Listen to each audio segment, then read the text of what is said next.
Good. Well, welcome everyone to this year's the first of this year's Charles E. Test lectures. We're very honored in the Madison program to be presenting these lectures.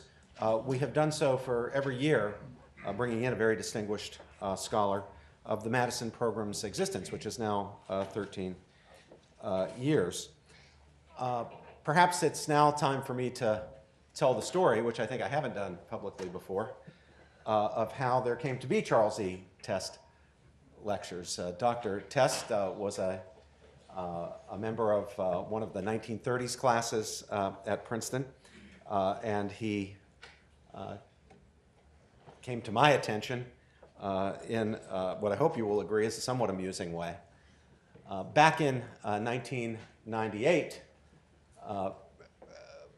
an organization at Princeton decided to confer upon President Clinton an award or medal of some sort.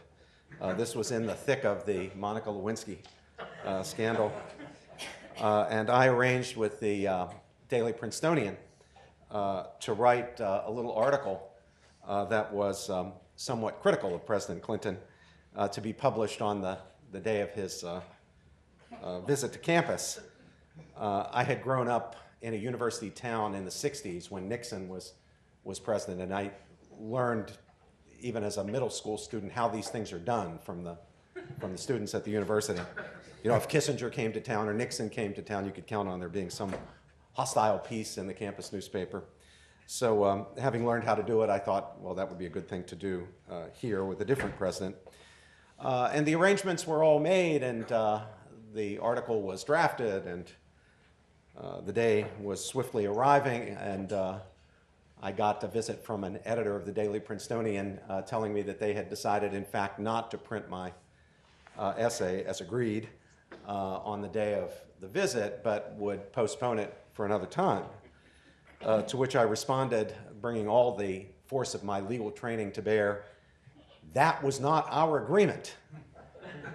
And the editor said, well, they had decided to do that. And I said why, or asked why, and was told that, well, this way I could have more space to give a more developed argument.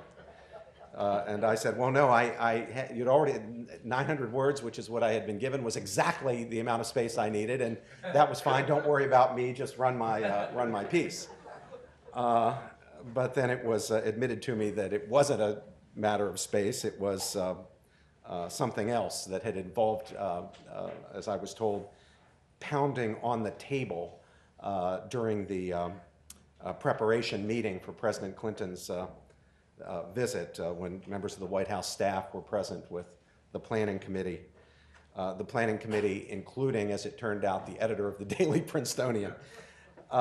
So when my op-ed was pulled from the Daily Princetonian, I took it to the Wall Street Journal, who immediately and gleefully published it on the day assigned, which generated what I even then had already gotten more than used to, which was a barrage of hate mail and Valentines. So this was when the internet was very young and not that many people were using it, so they were coming into my office at Corwin Hall, to the mailboxes there in Corwin Hall. So for about a week, I would show up at my office, go down to the mailboxes, and I would see that my mailboxes were stuffed with letters, and I would pull them out and one by one open them, throw the envelope in the trash can, read the letter, throw the letter in the trash can. So I opened this particular letter, threw it in the envelope in the trash can, and read the letter, which was written in a very uneven hand, obviously an elderly person. And the letter said, "Dear Professor George, I never thought I would see the day when such common sense was spoken by a professor at my alma mater. Please use the enclosed check for any good purpose you would assign." I dove into the trash can, retrieved the envelope, and sure enough, there was a very large check, larger than any I had ever seen in the envelope. So I got back in touch with the person whose name was on the check and on the letter, who was Dr. Charles E. Test, retired physician from Indiana. And I wrote to him at the address on the envelope and thanked him for his generous gift and asked him whether it might be possible to use the money for a lecture series in a new program that I had envisaged but wasn't yet up and running, called the James Madison Program in American Ideals and Institutions. And he kindly got back in touch and said he thought that would just be a great way to use the money. So we have ever since then used those funds for the Charles E. Test lectures. 3 lectures by a distinguished visitor on a theme. And this year I am absolutely delighted to welcome back to Princeton one of the world's most eminent philosophers and my very dear friend and a great friend of the James Madison program, Professor Roger Scruton. Professor Scruton lives both in the United States, in the Washington, D.C. area, and in rural England, in Wiltshire. He is currently a fellow at the Ethics and Public Policy Center in Washington, D.C., and a visiting professor both at the University of St. Andrews in Scotland and Oxford University. He has taught in a variety of places, including here at Princeton, under the auspices of our Department of Philosophy and of the James Madison program, a seminar a few years ago on conservative political thought.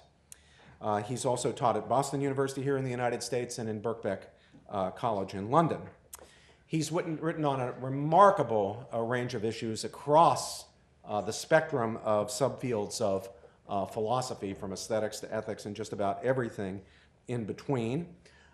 His books include The Aesthetics of Architecture, The Aesthetics of Music, and quite recently, Green Philosophy. He is, in addition to that, a person of great skills in the field of music. His opera, Violet, was performed at the Guildhall, London, to widespread acclaim in 2004. He is the founding editor of the Salisbury Review, as well as founder and director of Claridge Press, which is now part of the Continuum International Publishing Group. He earned his bachelor's, master's, and doctoral degrees at Cambridge University and his law degree from the Inner Temple. Roger, it really is a delight to have you back. Professor Roger Scruton. Thank you very much.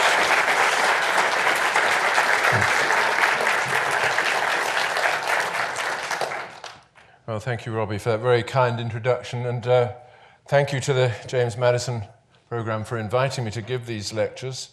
And I hope that what I have to say fits into the general aims of your program and also the general atmosphere of the politics department here. I am, of course, let me see, I'm going to go, all right.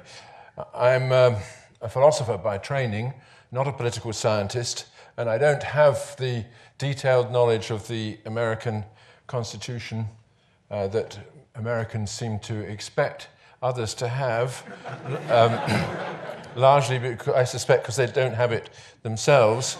And I look forward to these kind of events in which to obtain an overview of the surrounding disorder. But what I want to talk about instead is the very basic principles from which a view of our political existence stems. And I'm going to give a very large, wide-ranging view, starting from, as I indicate, from a view of human nature, what kind of thing we are. What I'll do is I'll talk informally for about 45 minutes and then open the talk to questions, because I think only when I know what your questions are will I have a clear conception of what you're expecting me to say. So my vision of the world, very roughly, is that we human beings exist in communities, and through that existence in communities, we construct for ourselves a vision of the surrounding order.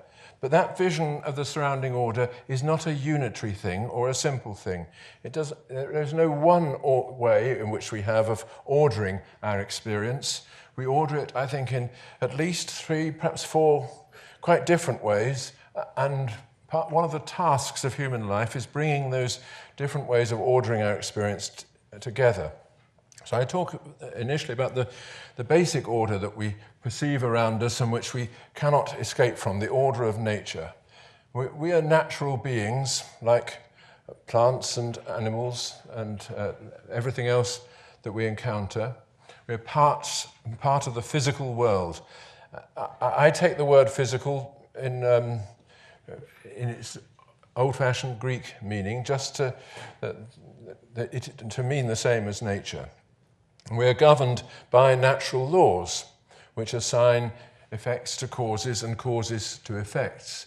And this is not an unusual thing to think, but of course it has always been a problem for human beings to accept this truth about themselves, that they are immersed in the natural order, subjected to the buffeting of natural forces, and perhaps in some way victim of those forces. There's always been a question of the extent to which we are free, if we are free at all, and whether our being part of nature is incompatible with our freedom. And that's something I'll say a little bit about.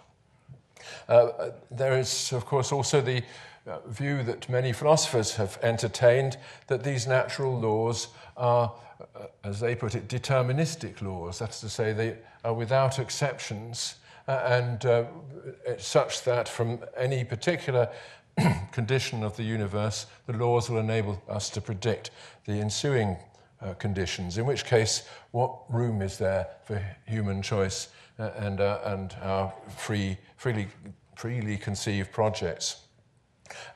Whatever we think about those questions, I'm going to leave them on one side. I think it is true and arguable that we do not enjoy any exemptions from the natural order. We are simply creatures who belong with the rest of the world in the great comprehensive scheme of physical reality. Hence, there are sciences of human nature which can tell us a lot about what we are. And of course, in the modern world, in the world in which we live, two sciences in particular have come to the fore as claiming some kind of authority in explaining us, describing us, and perhaps predicting what we could achieve. These two sciences being evolutionary psychology and neuroscience. And many of you here will be used to the impact of those two sciences on the study of not only of human beings as such, but also of the political order and ethics and so on. There are whole branches of evolutionary psychology which purport to describe and explain the emergence of the moral consciousness and to show us how it is that creatures like us, through moral thinking, have adapted to our social condition. Well, I think that those sciences tell us a lot about what we are, but nevertheless, they don't tell the whole story, because in a sense, we remain on the edge of nature. Although we are natural objects, we are also on the edge of that nature which includes us. We're in the world, but not of the world, as St. John put it in the Gospel. And the reason why I say this, it has to do with the presence in our thinking and in our way of experiencing the world of the concept of the first person. Each of us refers to himself not just as this thing, this organism, but also as I. I am I to myself, and you to you when we encounter each other. And in the use of this word I is included an extraordinary vision of not only of my own position, but of your position too. There is the first person case brings with it a strange and in many ways hard to understand grammar. So, for instance, while you can assign to me sensations, emotions, and states of mind, intentions, by observing my behavior, listening to my remarks, and so on, I can assign those states to myself on no basis immediately, and in the large majority of cases without error. I simply know that I'm in pain, that I'm intending to get through to the end of this lecture with minimum disturbance and so on. You however, have to work that out for yourselves. And this peculiarity of first-person knowledge means that for myself, I am not really an object to be observed. I'm not something that is there in the order of nature, whose properties and condition has to be worked out from its physical relations and so on. I am, as it were, sitting on the edge of nature, of the natural world, a point of view upon it, but not an item within it. And the great question is, how is this possible? Well, let me just take a step back from that and talk about the general issues to do with human freedom and my nature as a reason-giving creature. And here I think I find a useful analogy in music. Every musical person knows that music is not just a sequence of sounds. If I play a sequence of sounds to you, which happens to be a melody, you hear something other than the sequence of sounds. You hear something begin, rise to a climax perhaps, and then work towards closure.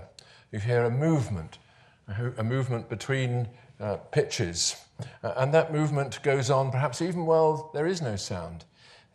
You all know the theme of the last movement of Beethoven's Eroica Symphony, bom, bom, bom, bom, which moves through those notes, even though most of it is silence.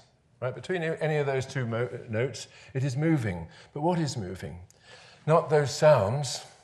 And anyway, those sounds can't move. E flat is E flat. It can't move to B flat without being something else.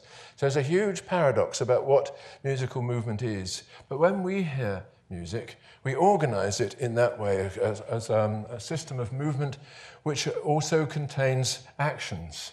The first E flat, having risen to B flat, does seem to want to fall to the B flat below. It's as it were, it's got a plan of action, and it's drawing, at a certain stage it draws towards closure. And in that way we can see how we can conceptualize one and the same thing in two quite different ways.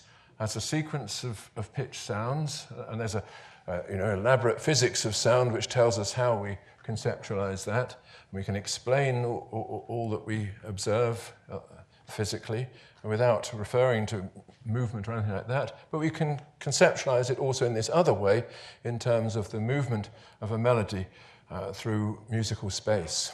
And that space, that one-dimensional space of music, doesn't exist anywhere in the physical world. And we couldn't enter it, and yet we do enter it in a certain way because we hear what's going on in it and relate to it. And this connects with another distinction which is familiar to us, but again, we don't necessarily make it explicit, the distinction between reasons and causes. If I ask you why does the melody turn on a particular note, on a particular discord, say, that's not really asking for a cause. That no science of acoustics could give you an answer to that question. The answer to the question might be that having reached that discord, the tension is so great that the melody must turn in another direction. Right? As in the climax of Beethoven's third piano concerto, the first theme, which works up to a discord and has to come down again. And that's like, it's like the kind of questions that we ask of each other.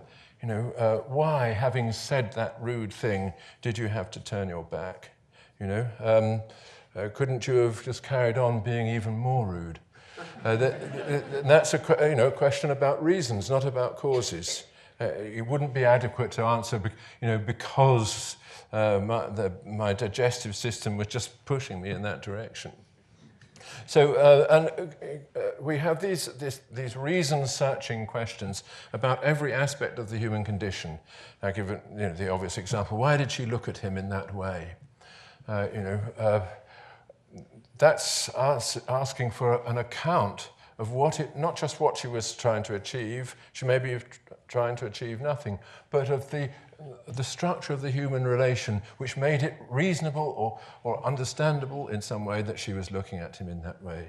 She looked at him in that way because he had touched on the secret that, that he alone knew about her. So obviously she was, that was what you could read in her face. So reading something in the face is something that we do. Again, we have a distinction there between the physiognomy and the face. All of us have faces, but our faces are composed of little bits, little parts, nose, eyes, lips, and so on. But when we see the expression on a face or see the person in her face, this is not because we are making a map of those features. We probably don't even notice the features. It's as though the whole person comes forward to us, is revealed in the face, and we respond to it differently, not as part of the physical world, but as a revelation in the world of the first-person point of view of another. And this is something which has been much commented upon, especially by French philosophers who actually, if you read the literature of Lévinas and Sartre and Merleau-Ponty and so on, often you get the impression that they do nothing except sit in le Café Flore, staring at each other's faces.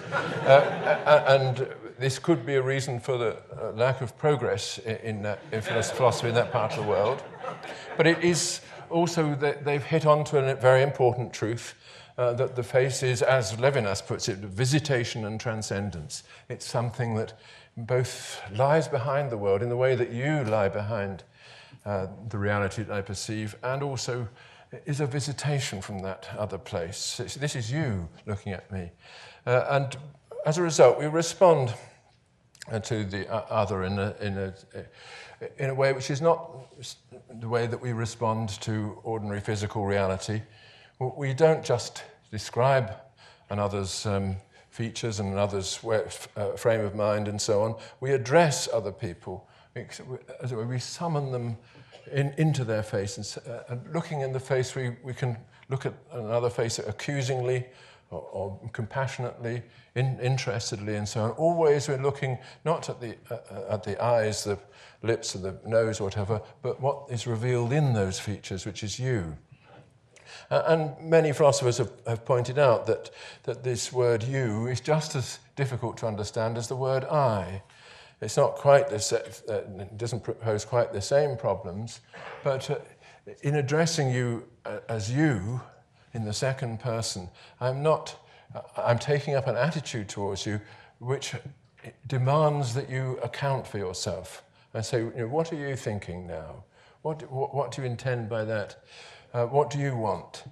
I'm, as it were, trying to summon into your behavior and language that thing which I know from my own case as the I. I want you to take responsibility for your state of mind and present it to me. But once you've presented it to me, you become accountable. If you say, I want to go home now, you've immediately opened yourself to the question, why? And asking you why, I'm asking you to give an account of the reasons that make it acceptable to me that you should be going home. So there's a great question of how it's possible for people to be in this position of summoning each other to account for each other, summon the other to account for himself, and vice versa, offering yourself to account. And I think the simple answer is that it is, again, these distinctive conditions of the first-person case that make it possible. Many philosophers have distinguished predicting and deciding, pointing out that it's a very different thing to predict what you're going to do and to decide to do it. If you say to me, what are you going to do this evening at the party? Are you going to behave properly, or are you going to get drunk just like last time? And I might respond, well, judging by my record, it looks like I'm going to get drunk. That's a prediction. But if I say, no, I'm coming home sober and I shall tell you all about what went on, that's a decision. And decisions are different from predictions in one very important respect, which is that you actually know that that's what you're going to do. Right? They are certain, and you know on no basis, and you can give the reasons if asked. If somebody asks you what you're going to do, if it's a decision, then your statement is authoritative. If it's a prediction, your statement is not authoritative at all. Someone else may be better situated to predict that, that you, being the weak character you are, will get drunk again.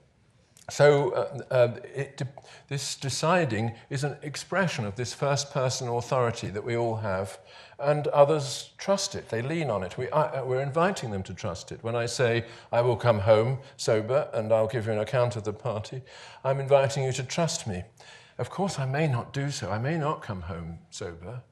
And the whole thing may collapse. But if it collapses, it's because I have changed my mind. And not because I was wrong about saying that that was my intention. And people do change their mind all the time. And of course, we have complex problems about weakness of will and how to explain that it is possible. But anyway, the net result of all this is that just as musical movement is embedded in sequences of sounds while not being identical with them, so our world, our human world, the world in which we relate to each other, is, in my view, embedded in the natural order, but not reducible to it. The human world, sometimes called the Lebenswelt, which is the word used by Edmund Husserl, the world of life. But it's just another way of saying that our world is one that we create between us through the complexity of human relations. And it brings with it a completely different order of things, what I call the order of the covenant, not the order of nature. The force of human agreement pushes us in a certain direction. And this agreements between us can be both tacit or explicit. And some of our agreements are explicit agreements between us when we make contracts, for example. But most of human agreements are not explicit, they're tacit. As your agreement to remain silent while I'm talking in this room, my agreement, my consenting to obey the basic structures of the lecture hall and so on.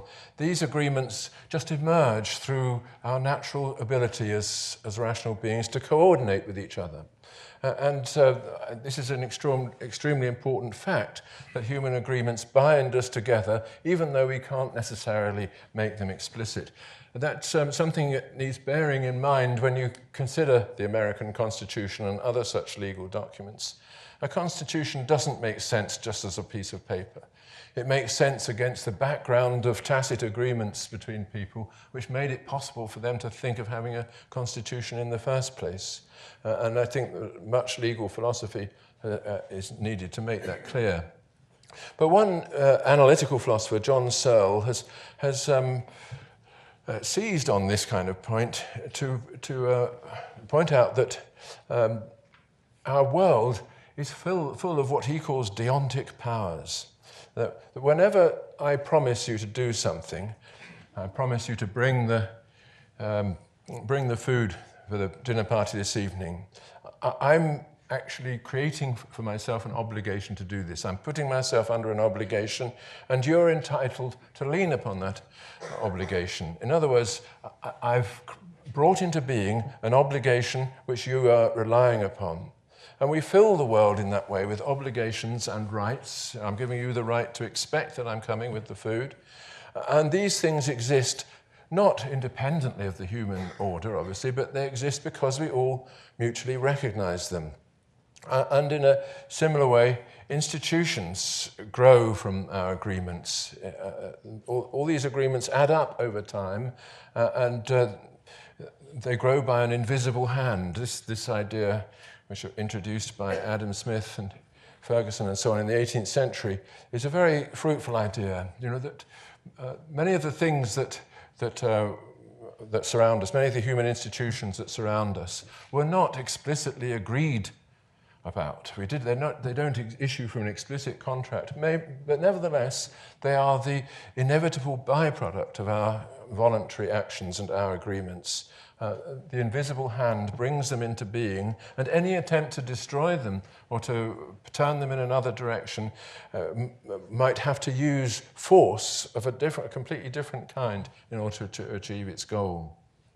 So as a result of this, we navigate the human world using what I call a calculus of rights and duties. That's to say, we assign to each other various rights, like your right to expect me to bring the food this evening, and the duties that correspond to them. And these rights and duties emerge through our constant agreements and are subject to certain a priori principles of practical reason, which I will talk in more detail about next time. But just to mention a little bit now, all of us recognize that practical reason is governed by certain principles without which we couldn't engage in an exchange of reasons. For instance, the principle that agreements are to be honored, which the principle that pacta sunt servanda in natural law. Obviously, if we didn't accept that principle, there wouldn't be such a thing as promising and relying upon the obligation of promising.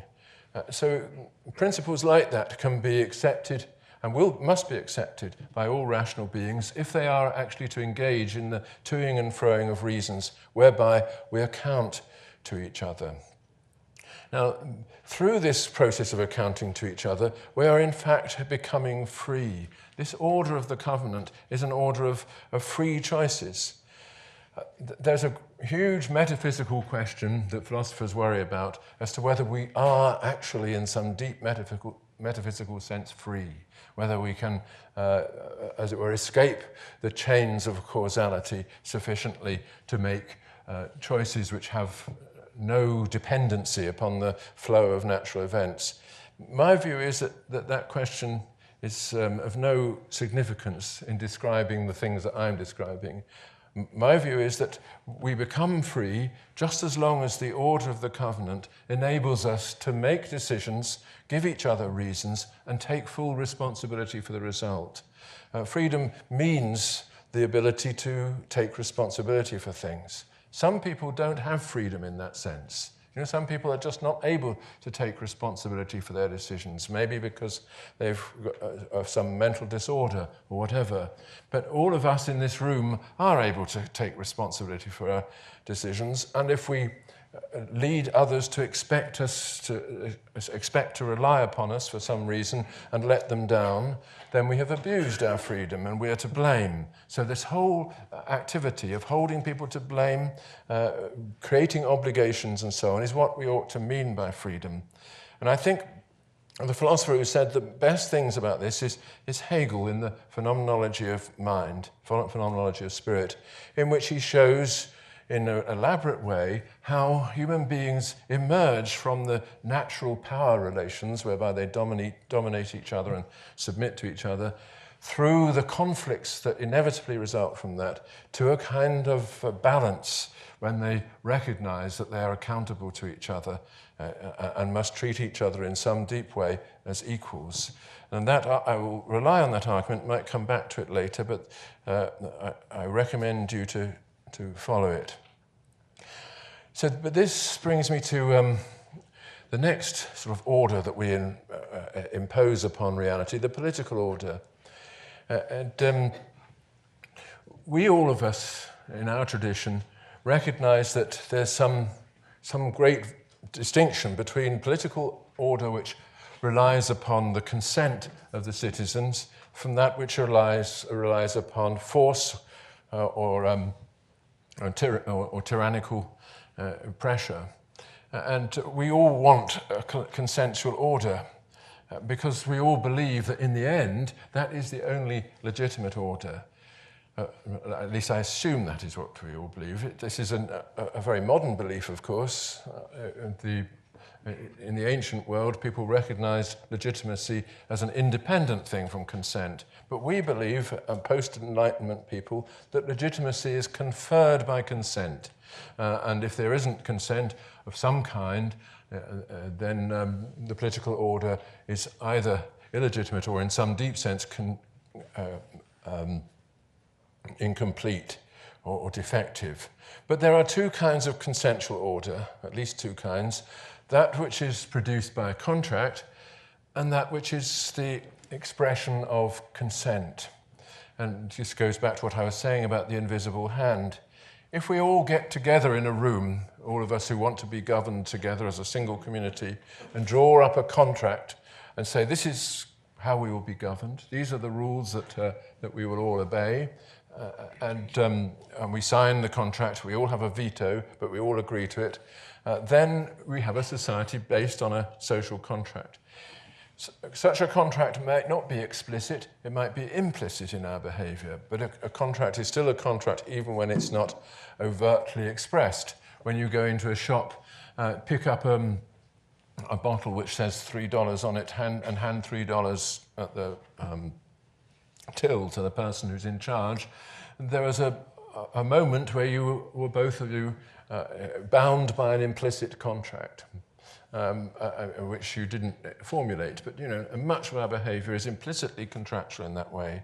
But much of our behaviour is not contractual at all, just involving the emergence of consent to this or that arrangement over time.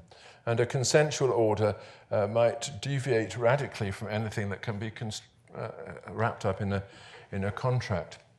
Now, in our political tradition, our tradition of political thought, the social contract, as I'm sure you know, enjoys a huge prominence among political philosophers and political theorists. The idea that we get together and draw up a contract which will govern the operations of our political life henceforth, and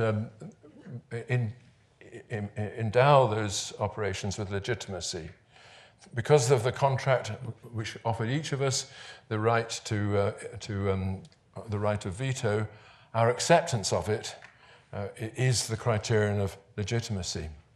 And this has been, as you know, a story from the beginning of political thinking in the modern world, which has had a great deal of followers and has a great deal of plausibility. But it is inadequate for a variety of reasons. You just have to think what actually brings people together in the first place so that they can think of their union in contractual terms. They must already, in some sense, belong to each other. There must already be some form of membership which enables people to actually say that we are deciding on our common future. There must be a first-person plural. That first-person plural is not the result of the contract, but the precondition of it. It's what brought these people together in the first place. And we recognize this as soon as we look at Burke's famous argument in the Reflections on the French Revolution in opposition to Rousseau's social contract, where he pointed out that if you think that society is a contract, then, of course, it's a contract not of one generation only, but of the living, the unborn, and the dead. In other words, a contract which most members of which, or most people bound by which, are not currently in existence, in which case it's odd to think of it as a contract. And the more you think of it in contractual terms, as he pointed out, the more you give the living a privilege over the unborn and the dead to which they're not entitled. You give to the living the right to rewrite the contract so as to deprive the unborn of their legacy, for instance, and in doing so deprive the dead of their intentions, which is what he thought the French Revolution was doing. And I want to come back to that in the third lecture because it's such a vital point to consider when worrying about the problems that confront us today, in particular problems of the environment and so on. But if you take Burke's thoughts seriously, then you must recognize that there are obligations which are not obligations of contract. The obvious ones being obligations of the family, in which we, as it were, come into existence already burdened by these obligations. I'm obliged to my parents, and my children obliged to me, etc. They didn't choose, my children didn't choose to have me as a father. They often point out that it was, had they had the choice, they would have chosen differently. But nevertheless, given the reality of the relationship, they have an obligation, and I have a reciprocal obligation to them. This obligation is not a contractual one. It belongs to what the Romans called pietas, or piety, the realm of obligations which lie upon you unchosen, but simply because of your social membership. So ancient thinkers often made a distinction between justice and piety on these grounds. We can talk about justice when we're administering the obligations of contract. You know, somebody who cheats on a contract is treating the other party unjustly. But when somebody defies an obligation of piety, this is a different kind of sin altogether. This is impiety is not just injustice; it's an offence against the gods, and people have tried to give it, therefore, a different character, something much more ontological than a mere injustice. And again, I will come back to that in the next time, tomorrow. But thinking of political order in these terms, we naturally make a distinction between civil society and the state. The civil society is the realm in which we engage in those free associations, those free contracts, the building of institutions, the coming together in our separate attempts at being more than just me. And the state is the overarching system of law and government which protects civil society, but is in some deep sense distinct from it. The state is an independent agent. It's something which has its own ambitions, its own intentions and so on, whereas civil society is the byproduct of our social life. And there's a great question in modern society, very urgent for Americans and English people, the question of whence comes law. Our common law tradition tells us that law comes from civil society. The state latches onto it, but the state must be prevented from having exclusive possession of it. And that's the common law tradition. The common law tells us that law emerges from the resolution of social conflicts through independent courts. And the state should not be allowed to dictate from the top the solutions to our conflicts, because if it did so, it will merely cause more of them. That is radically different from the continental view, the Napoleonic tradition, which says that law comes from the state. And I will talk about that too. But I just want to, before concluding, say something about another order of events that we discover, as it were, or impose on the surrounding reality, the order of sacrifice. All of us recognize, I think, that contract and market dealings, these are not enough to understand the full complexity of human obligations. You know, we are, of course, creatures who freely choose our relations and make deals with each other, but there are some things which are not a matter of contract, not a matter of deals. There are things concerning which they must be gifts if they're to be anything at all. One very important example of this, of course, is sex, and I'm going to say something about that in the third lecture. But the gift of life and so on, and the gift of your own life in moments of emergency. These gifts are not repaid with any reciprocal gift necessarily. They might be repaid only with gratitude. But in all their forms, they transcend mere agreements. They're something that comes from another order of things than the order of what we owe. And therefore, in the art of our tradition, a great deal of emphasis has been laid upon renunciation, the ability of human beings to renounce the order of politics, renounce their own life, renounce everything that is precious to them for the sake of another person, And many argue that that's the only ultimate redemption that human beings have. That's the story of Wagner's Ring. Normally, when I get to this stage in a lecture, I give you the story of Wagner's Ring, because it's a very good way of finding something more interesting than what I'm going to say. But there isn't enough time left for that. So, nevertheless, for those of you Wagnerians in the audience will recognize that the ultimate story, the ultimate meaning of the ring is to point out that the order of the covenant, the order of agreements and law and political order, presupposes another order in which renunciation is the ruling principle, the order in which people actually lay down their lives for those that they love. And we all have a hunger for this, at least a desire to recognize its validity for our individual life, because being individuals is very hard. And we, in our post-Enlightenment culture, are all born into this struggle to be individuals, to manifest ourselves in the world, to bring as much as possible into the sphere of personal choice and make our lives expressions of what we are for ourselves. This individualizing is built into our social order and into all our ambitions, and brings with it a great desire not to be me, to receive my duties without contracting them. In other words, simply to submit. And I think this is something which is coming vividly into people's consciousness through the rise of radical Islam.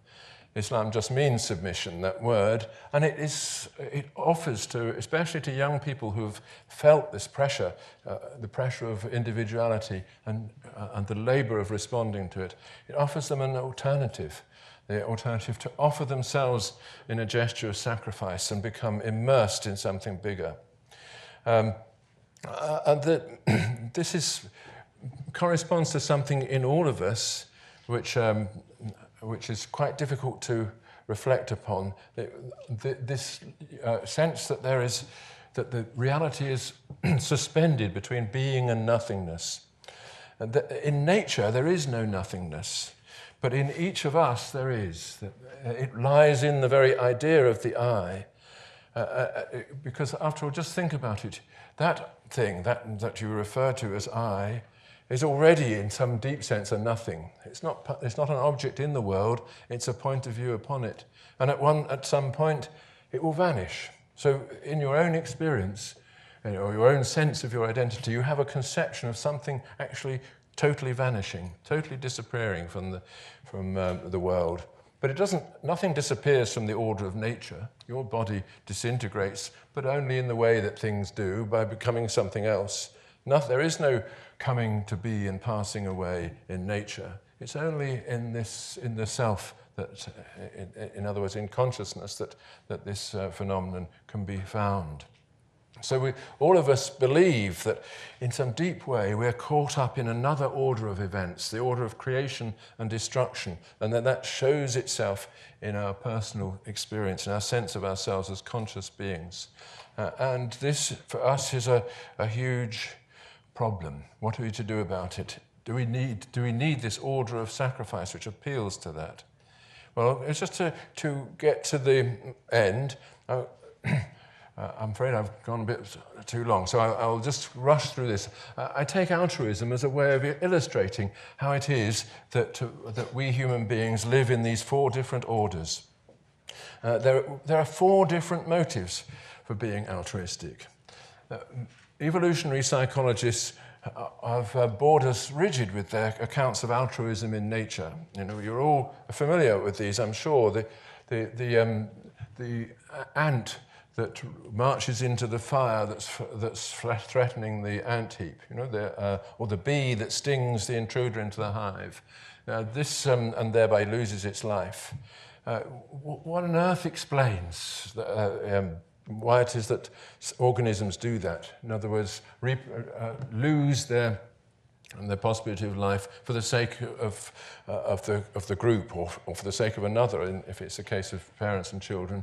And there's a lot of interesting stuff about this. about the evolution of cooperation, which shows that, in fact, in sufficiently communal forms of organic life, altruism is an adaptation. The altruistic, people who belong to an altruistic community, in fact, have a reproductive advantage over the merely selfish, and so on. So we can produce a very clear account of the motive of altruism in nature.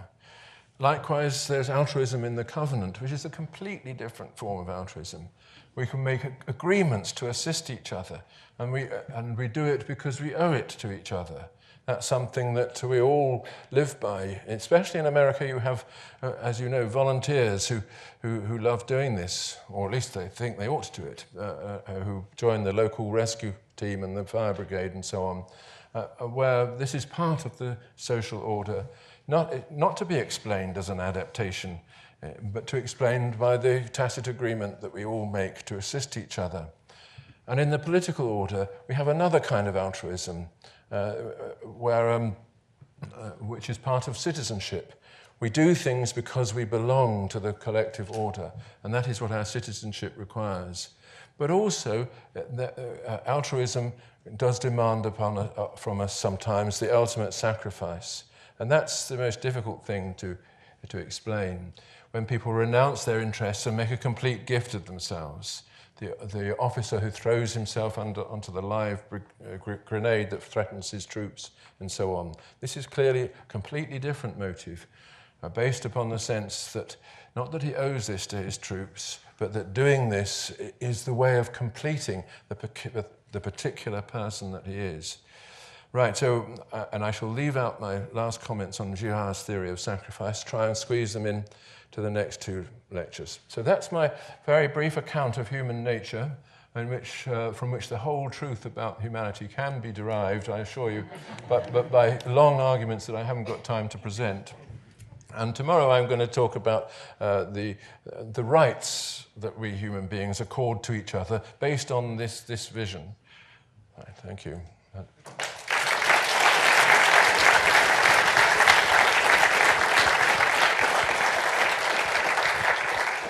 Very good. So the floor is open.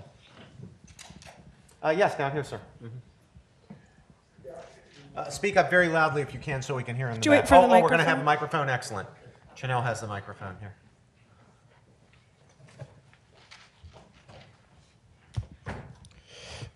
On a previous view graph, you said becoming free in the Hegelian dialectics. You said that power relationships are replaced by moral relationships. Now, if you look at our society today in America, in the government, you have, for example, a lot of influence of lobbies. You have a K Street in Washington, right? Those are power relationships, but they're not moral relationships, right? So how do we replace such power relationships with moral relationships? So decisions are not made based on power, on moral side, but on power. So that's an important issue. Yes, the issue of lobbying, is not quite what I intended by a power relation, because what I meant by power relation is the sort of relation that exists in the state of nature in which one person can threaten another person. One person threatens another and says, you know, if you don't do this, then I shall either kill you or, in some sense, deprive you of something that you want. Lobbying is not like that, but nor is it quite like a moral relation either, but it nevertheless is based, it's only moral beings that can lobby.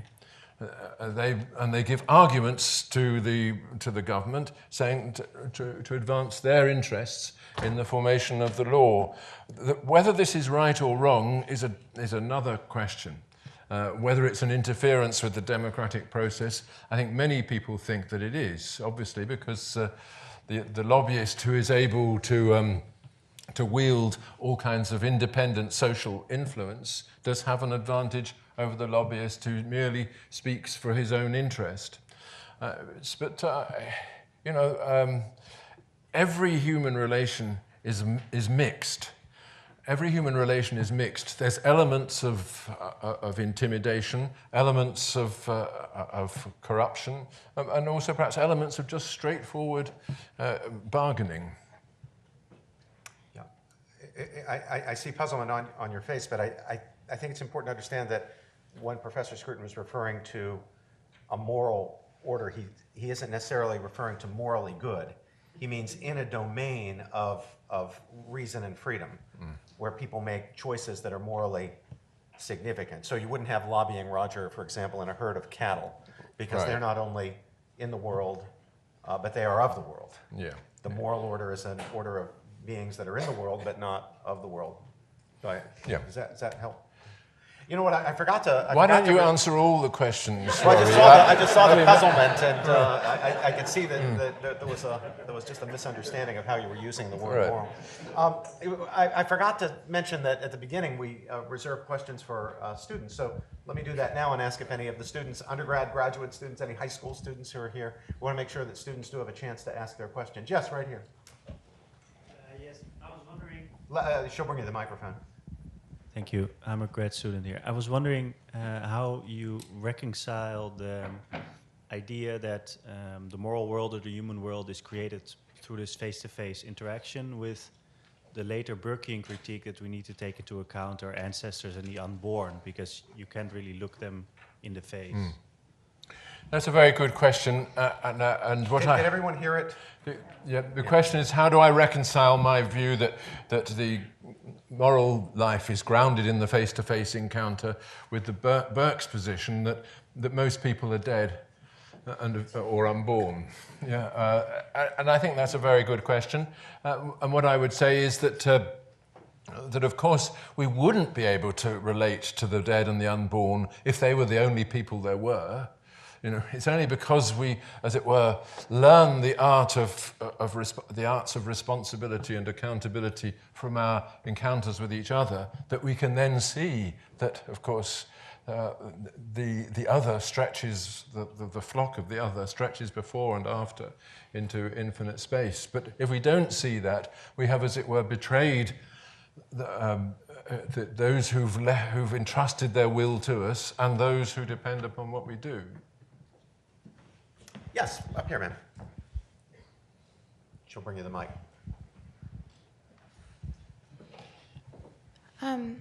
So I guess I'm just wondering, to what extent does my belief or unbelief in an afterlife, so the idea that I as a self will continue to exist after my physical self dies, to what extent does that affect the idea of the order of sacrifice, so that when I face the question of whether I'll give the gift of myself, how much does my belief in the afterlife maybe affect that, in your opinion? Yeah. Well, of course, that's a very important question. It's much easier to throw your life away if you think you're not actually doing so, that it's going to be returned to you in a purified form. And obviously, much of the behavior of modern Islamists is explicable in these terms. And the real sacrifice, in a way, is that's made by somebody who doesn't believe this, who recognizes that he really is giving all that he has. But even without the belief in the afterlife, people have this desire. It's been widely observed among troops in battle that when the crucial moment comes, all kinds of impulses act upon them, like shame and desire not to betray their friends and so on. But now, nevertheless, they ready themselves for this gesture, regardless of their belief, and because it's rooted deeper than those beliefs. Other student questions? If not, we'll open the floor. Yeah, right in the middle back there, Chanel. Who's going to get there first, Betsy or Chanel? I think Betsy wins. Professor Scruton, I'm wondering if you see any relation between the common law tradition and the natural law tradition in terms of where positive law comes from. Yes. The question of the relation between common law and natural law is one that I'll try and get round to if I have the time in the final lecture. But just very briefly, I think that common law emerges from the application of reasoning that is embedded in all of us in the attempt to resolve specific conflicts or specific issues of damage or claim. And as such, is an exercise of something that is contained in our nature. So in that sense, it's like natural law, but it isn't necessarily identical with any of those systems of natural law that people propose, if there are any. Professor George is an expert on this, and he has his own system of natural law with which I find myself in tentative conflict. But nevertheless, yes. But nevertheless, I will try and address this in the third lecture. I saw a hand up there in the middle, and has it gone down? You don't? Oh, okay. Yeah, right there. Thank you. I'm a little uneasy with the language of altruism here. You started with evolutionary psychology and neuroscience. And a famous line from a biologist is that evolutionary theory takes the altruism out of altruism. Mm. And yes, there's a lot of discussion about group-selected altruism now. But it seems to me the most you can get from that theory is your willingness to make a gift of yourself to your group. So it gives you in-group altruism. It doesn't give you out-group altruism. Yeah. And it seems to me that the earlier question, or there was implied a question about theism, is whether it's necessary to have a theistic belief to generate a sufficiently out-group motivated altruism, to really have a good Samaritan that cares not just for the group members, but that goes out and gives to those who can never reciprocate. Mm. And the question, last question part of this is, in theism, usually it's seen that nature is wounded and self-centered and has to be liberated and freed by grace. So I wondered if, in a way, you're not trying to naturalize grace here. Gosh, if it could be, if that's a terrible sin, I've committed it. But nevertheless, I agree with you that the evolutionary psychology version of altruism, I would put it another way, I would say it takes the other out of altruism. You know, and that's why I made the distinction between these four different motives. I'm trying to argue that evolutionary psychologists, they can explain things up to a point, but they don't explain the particular motives that we have, and in particular the motive to sacrifice yourself for an other because he is other than you. That is a striking motive which only we can have, and only when we're thinking of ourselves in these radical sacrificial terms.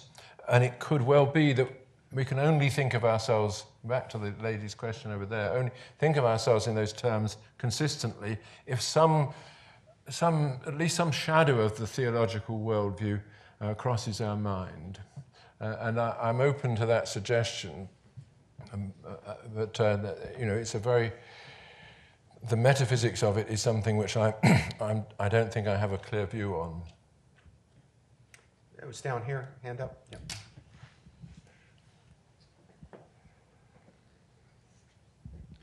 Thank you, it's very interesting.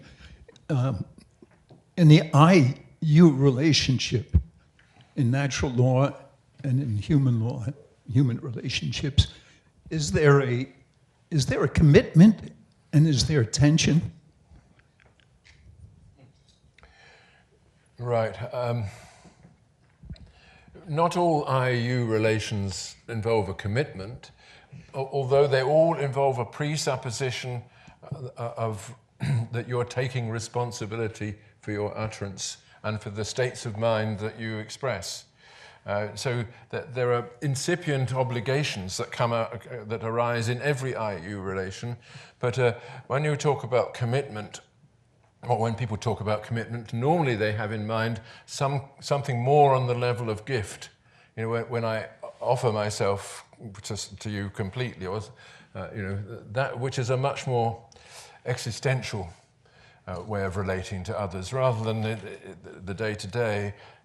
Market transactions could not exist without I-to-you encounters, because they all involve deferred promises, things that taking on trust, etc.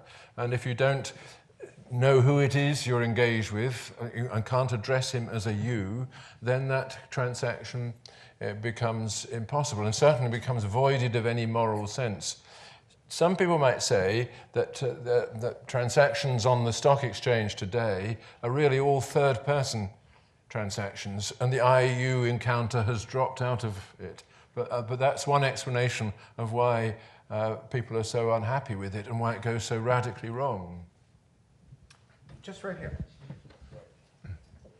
Thank you. I have a question on the I-you relation as well. What do you think about the how this applies to cultures where there's not much emphasis on the idea of an individual?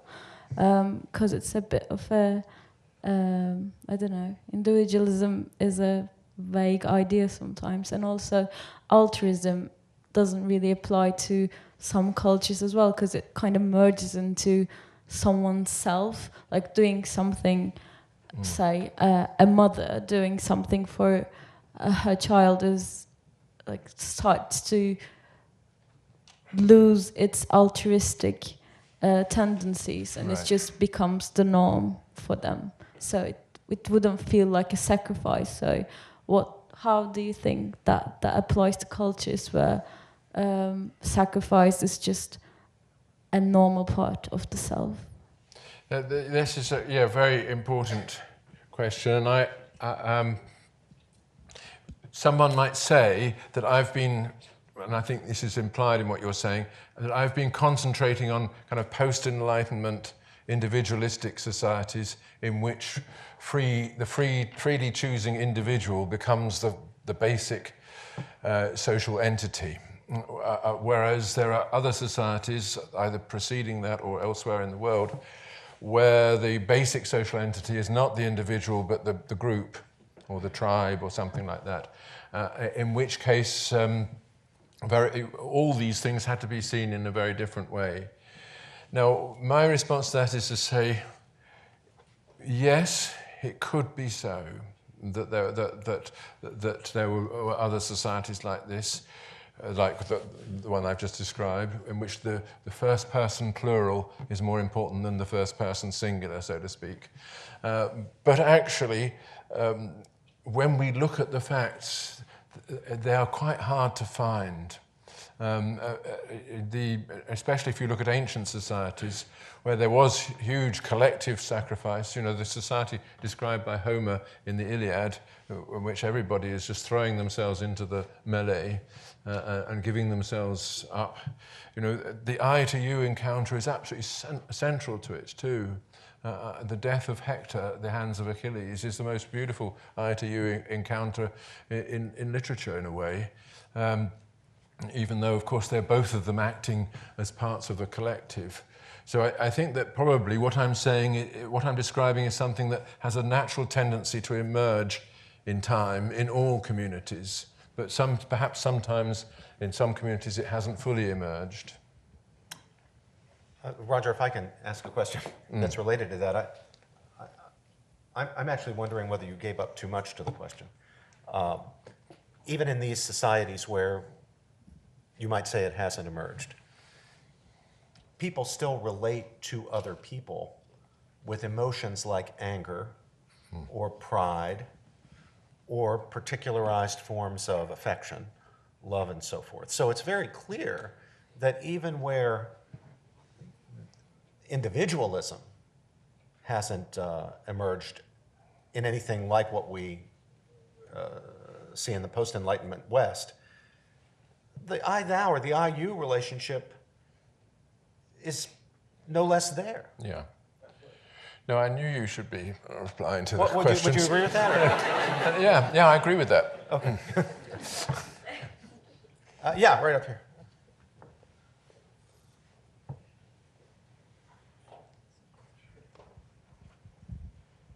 continuing on that particular line, I think I'd like to hear more about your understanding of how beliefs, a particular cultural belief or context, can affect, and I think that's what the lady over there was speaking to as well, because the particular culture or creation, civilization that comes out of a particular belief system, obviously we are studying from our own context, and so we're seeing other realities through our own eyes, always understanding through thousands of years. And when you talk about a Greek story, we're still an extension of that at some point. So do you think a particular belief system can bring about different, possibly a society that would be less likely to not make decisions that are going to extremely not benefit babies born 100 years from now or 200 years from now, in self-interest of the people living at the moment? Well, Robbie, no. Sorry. I would say that these. You're right that, of course, things can vary along a lot of parameters, even according to what I have described. I've said that, that we see ourselves as belonging not just to one order, the order of nature, but to the order of the covenant, as I call it. I say ordinary human agreements, the order of politics, and the order of sacrifice. And different communities emphasize different aspects of those orders. For instance, it was quite clear traditional Japanese society has greatly emphasized the order of sacrifice and required of people to act on behalf of the collective in times of emergency, as in the last war, in ways which we are not capable of. And likewise, in modern American society, the order of the covenant, the idea that everything between us is managed by agreement, either explicit or explicit or implicit, is taking precedence over the idea of citizenship in many ways. We all are creating our own little communities by our own little agreements, and it could be that if you get the emphasis wrong, you produce a society which is either a threat to its neighbours or a threat to itself. A society in which agreement is everything, which doesn't recognize sacrifice or the sacred, it could be a society which is inherently fragile. Many people say that. But the constant will be the IU, right? Yeah. It'll be present equally in imperial Japanese society. Yeah, in all this, that not just the IU, but that whole process whereby free and responsible choice emerges from the human encounters. Yes, there's quite, Carmen? Early on, you caught me up a little short when you coupled so closely responsibility and freedom. I might even have thought that they were in conflict rather than so coupled as you indicated. Could you just elaborate on that a little bit? Well, I wish I could. What I want to say, I guess, is that that freedom should not be understood ontologically. It shouldn't be understood as it were some gaps in the causal order where the spirit steps in.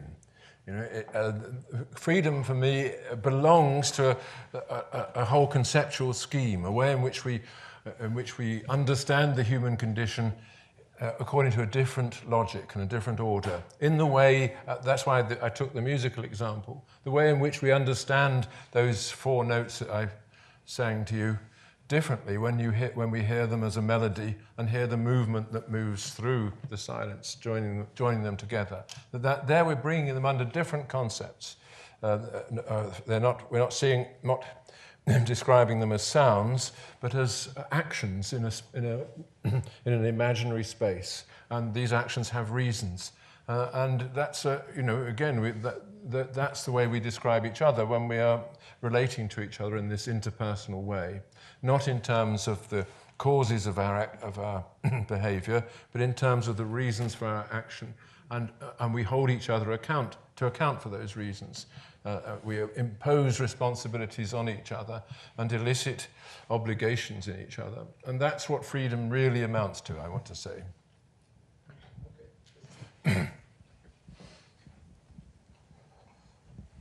Yes, right up here.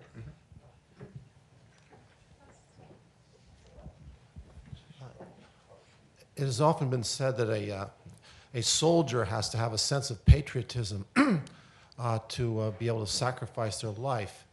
And I'm wondering if you could comment on what happens in a society which becomes too critical of itself, a hypercritical society that everything is wrong with it, and how that impacts the society going forward.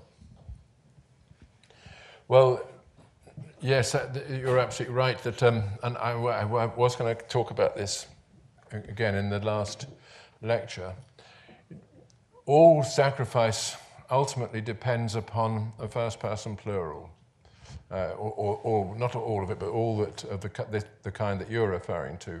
You lay down your life not for just for one person, but for a community or a way of life which includes you. And when people are ultimately critical of some particular way of life, even if it does include them, it becomes very difficult for them to do that. And things fragment. And it's very obvious from what is happening in the Middle East today that this is so. I doubt that anybody has laid down his life for Libya, but they might have done for some particular Islamic or Christian sect within Libya, because it doesn't exist as a nation. It's a fiction, and created by tribal organizations, exploited by tyrants like Gaddafi and so on. And the sense of it as a coherent nation has not yet emerged and may never emerge. Same is true of Syria. And this is one of the big problems that we have in the attempts people make to democratize the Middle East. You can't democratize a place if it doesn't exist in the minds of the people living there as a first-person plural to which they belong. So it's not just about the sacrifice of soldiers, but also about the loyalty of citizens.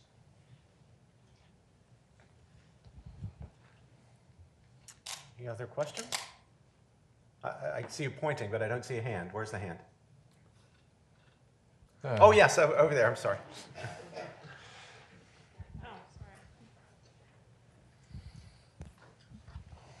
I know this is my second question, but so how does the idea that I exist through time, so the future me, my future self, how does that fit into this? Because when I think of my future self, I have this discount rate for that.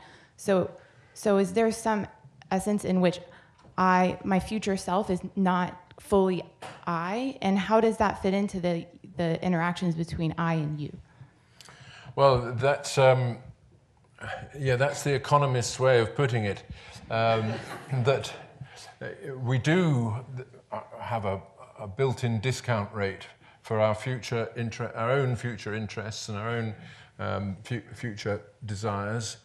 And of course, this applies also to our affections for future people. And it is very relevant. Discussions about environmental ethics take this very seriously, saying that we're bound to discount to a certain measure for people who are yet to be. And then there's a question of, is that right? You can discount for yourself. After all, you're the person, you have the sole and exclusive right to do that. But can you do it for others?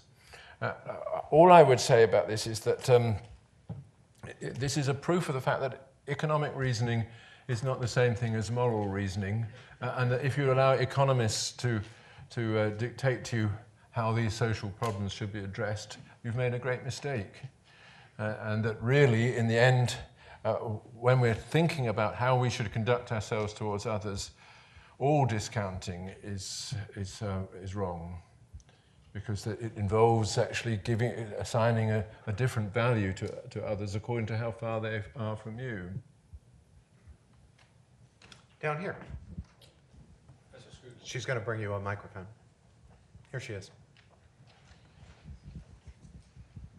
Professor Scruton, in locating the source of our moral obligations, the ability to call each other forth to accountability, in locating our moral obligations, in our ability to call each other forth to accountability and responsibility, you seem to be locating the limits of the moral with the communicable.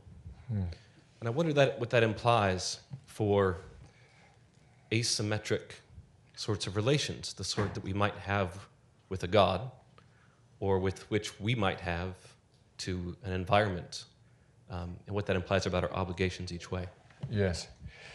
Again, I am going to get round to talking about this, I hope. But what I would want to say is that the root from which the moral life grows is the I to you encounter. But that's not all of it. When you've as it were, absorbed from that, the sense of yourself as accountable to others, then your sense of the realm of the other can increase far beyond your own horizon. And the question is, where does the horizon end? Where should it end in order that our decisions should be coherent? And this connects with the question about giving up your life for a particular society or whatever, and the question of how you can hold yourself to account for something which is not even a you, like nature itself. And I'll come to that. Yeah, Brian.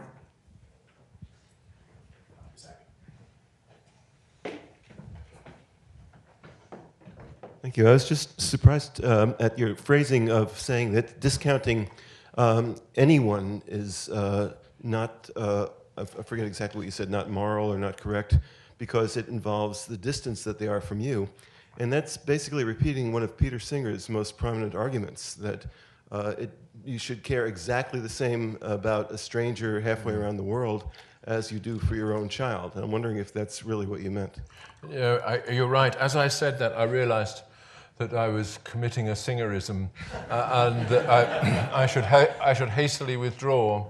Of course, if you think of the moral life as I'm thinking of it, the whole utilitarian picture becomes completely alien to it. It is something that grows from the immediate encounter with the other, and it must, of course, dwindle in some way as it reaches out.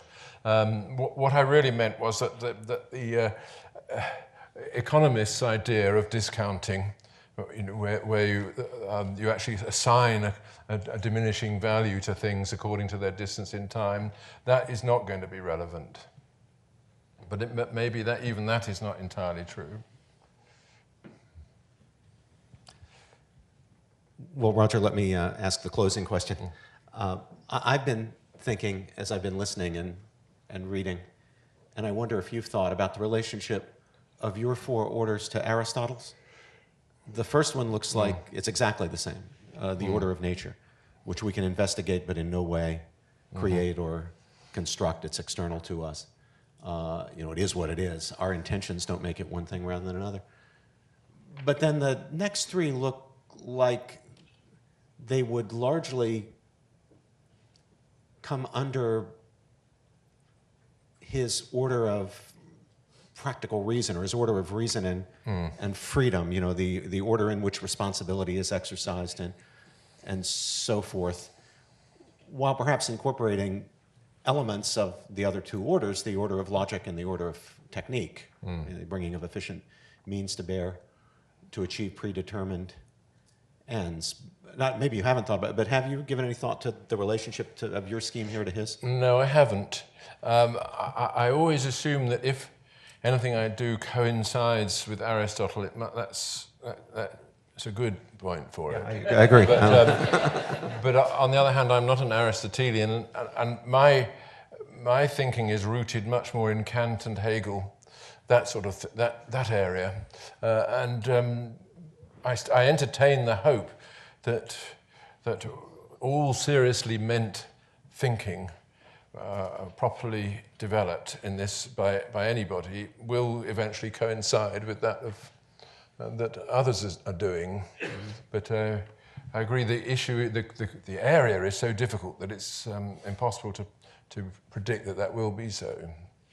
Well, it looks to me pretty clearly from what you've said about responsibility, for example, and about freedom, that you agree that there is such an order. And as I say, it looks like those latter three all belong in that order. You've identified an order of nature as a distinct order of intelligibility. Yeah. And I have no doubt that you agree that there's an order of logic that we bring into our thinking and must observe for any thinking in any of the other domains to be sound. And perhaps the least controversial order of intelligibility is the order of technique, which even the economists will understand. So it looks pretty Aristotelian to me. Yeah, good.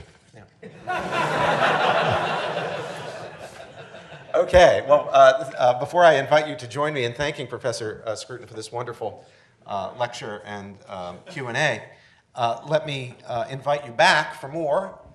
Tomorrow at 4:30, right here, Professor Scruton will give his second lecture. This one will be on human rights. Then on Thursday, he'll be back to give his third Charles E. Test lecture, same time, same place, on human duties. Now that leaves Wednesday, so what do we do about Wednesday? Well, if you haven't heard, I'm delighted to be able to report to you that immediately, the day after Professor Scruton's lecture on human rights, we will have, at 4:30 this coming Wednesday, the great Chinese human rights activist, the blind lawyer Chen Guangcheng, who will be giving a very important lecture on human rights in China. That will be at 4:30, as I say. The location, though, will be Makash 50.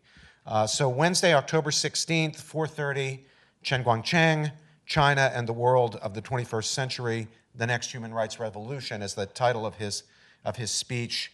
And again, it's in Makash 50. So Professor Scruton's lectures, Tuesday and Thursday, Chen Guangcheng's lecture on Wednesday. Now, please do join me in thanking Professor Scruton for his first lecture.